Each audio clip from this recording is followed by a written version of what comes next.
Ah. From this to this. So, naka-pattern daw siya This sa full rice talk was terraces. part of the Tignan nyo. A warm welcome to architect Patrick Lendelgo.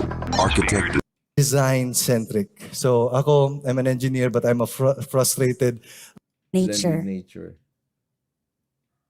This main vision also paved the way to Tignan nyo.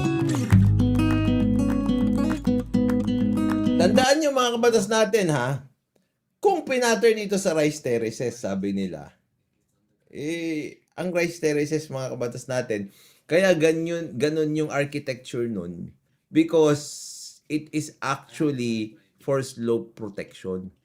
In other words, mga kabatas natin, it is against soil erosion and not for water retention.